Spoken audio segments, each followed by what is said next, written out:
7 reasons why you should not buy a DCT.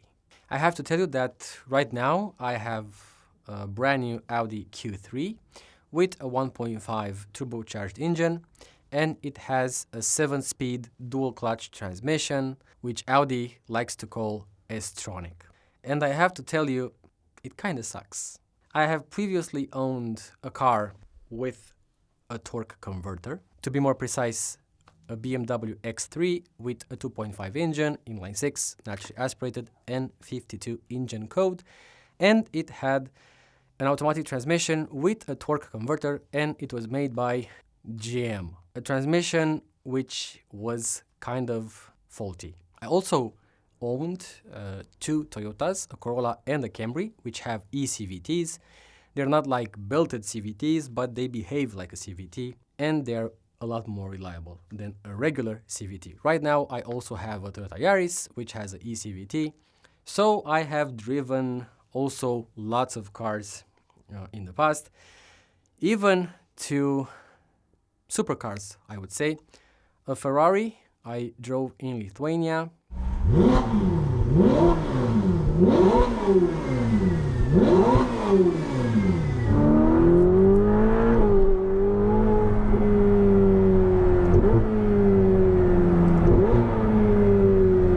And I have also driven a Mercedes AMG GT. I do not have any footage. It was the model with 510 horsepower, and these cars have DCTs, F1 style DCTs, which are phenomenal, I would say. So let's start with all the reasons why I think you should not buy a DCT. Or maybe you should in some specific conditions, but as a rule of thumb, I do not like it that much. First reason, it's basically a cheaper version of the torque converted automatic. Also the CVT and the automated manual, all of them are cheaper versions of the torque converted automatic. Which, yeah, it's bigger, it's bulkier, it's heavier, and it's more expensive to produce. But generally speaking, a DCT is a cheap version of a torque converter. A cheap way to have an automatic transmission, which is basically made out of 2 manual gearboxes, but within the same housing.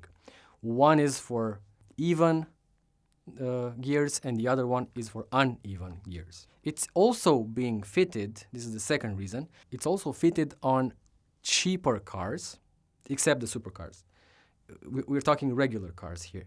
It's fitted on cheaper cars within a segment of a manufacturer. For example, if you buy a Hyundai, you have an automated manual on the i10, you have a DCT on the i20, i30, and I think on other models as well. Hyundai hatchback, it's a cheap car, you have a cheap transmission. Also, it's mounted, generally speaking, there are some exceptions, on engines which are not lengthwise, like you see in a BMW or a V8, it's lengthwise. Cheaper cars generally have crosswise oriented engines. They have front-wheel drive, some of them have all-wheel drive, but it's a low quality all-wheel drive compared to one that has a lengthwise engine, and maybe you also get a sort of limited slip differential like a Torsen you do in an Audi. Number 3, I think, the third reason is that it's sluggish. It gives you discomfort, especially when you downshift or when you drive at low speeds. When you want to accelerate, you have higher speeds, the DCT is fun. You have fast shifts, you don't lose power while you shift those gears. The transmission shifts those gears, but once you start to go below 60 kilometers per hour, you feel the downshifts. It's sluggish. It gives you discomfort. The passengers will feel it, and you don't have the same peace of mind, let's say, like you do in a CVT or in a torque converted automatic. Another reason, the fourth reason, starting from standstill. If you are at a roundabout and you want to go fast, you want to start fast because somebody is coming and it's a jam, it's crowded, you want to go fast, you do not have a fast response. I have, as I told you, an Audi Q3. When I want to go fast in a roundabout, it takes time. The gearbox has to shift in, basically, go from neutral to first gear. If you stay too much with the brake pedal pressed, the transmission somehow goes into neutral. And if you want to go fast, it has to shift into first. It will start accelerating, like the feeling that the clutch has when you engage it. You don't have full power, as I should say. And if you also have a smaller engine with a turbocharger, it has some lag until the turbo kicks in. And this lag slows you down for about 1 second and maybe 2 seconds, and it's very difficult to go fast from standstill. I have the Yaris and it just flashes through roundabouts. I had the BMW X3 and also having X-Drive, all-wheel drive, a torque converter and a bigger engine, naturally aspirated. When I wanted to go in a roundabout fast, it was quick and instant. So the slow response from the DCT plus the lag from the turbo and having a smaller engine, all these three things combined make it sluggish.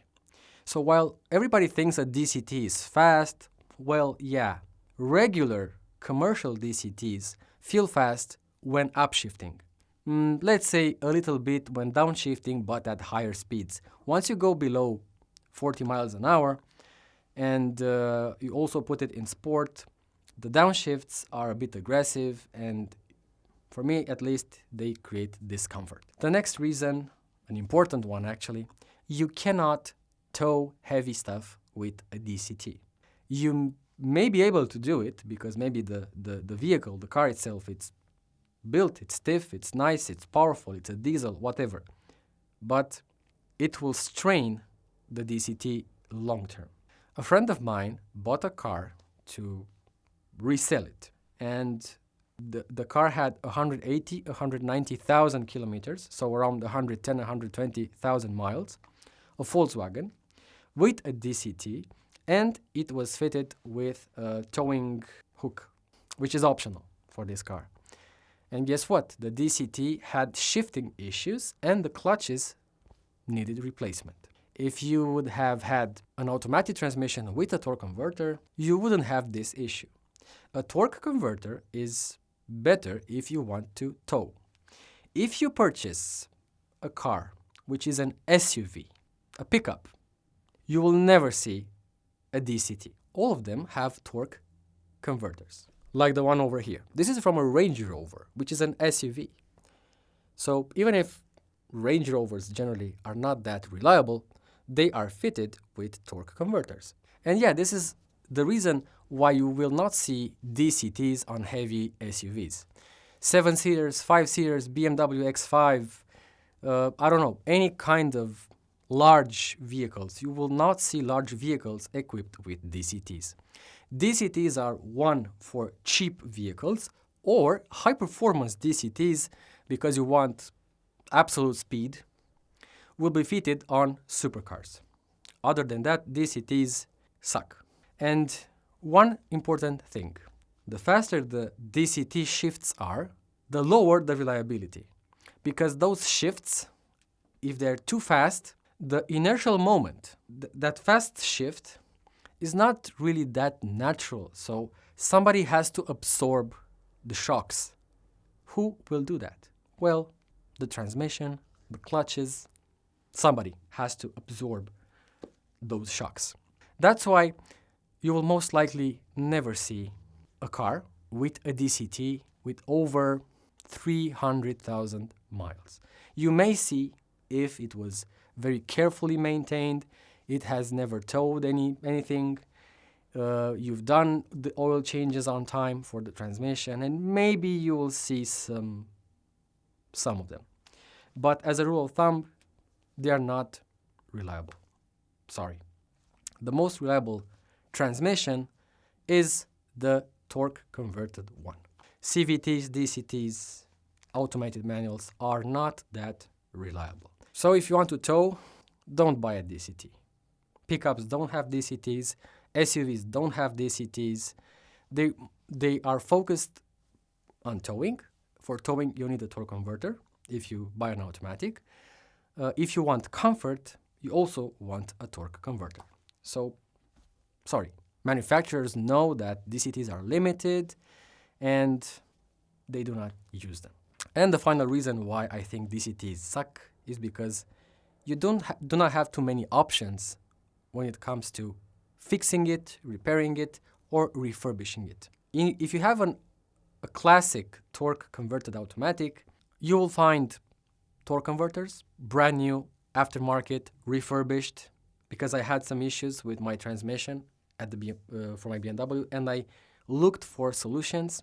You also have clutch packs, clutch kits. You have a special kit for changing the oil. Well, you have that as well in some DCTs. You can basically find workshops which can refurbish, repair, fix your transmission, because the overall transmission is a lot bigger and a lot more expensive than a DCT, and thus you have repair options. If your DCT fails, mechanics kind of scratch their heads. They do not want to try to fix it. They will tell you to buy a used one or a brand new one, or to sell the car, something like that. So you have more options to repair, refurbish, fix your torque converted automatic than you have in DCTs. So let's sum up. I wouldn't purchase a used car which has a DCT and has over 150,000 miles, because they're not that reliable and you may experience this kind of problems. Let me know in the comment section what you think. Thank you for watching, and I'll see you guys in the next video.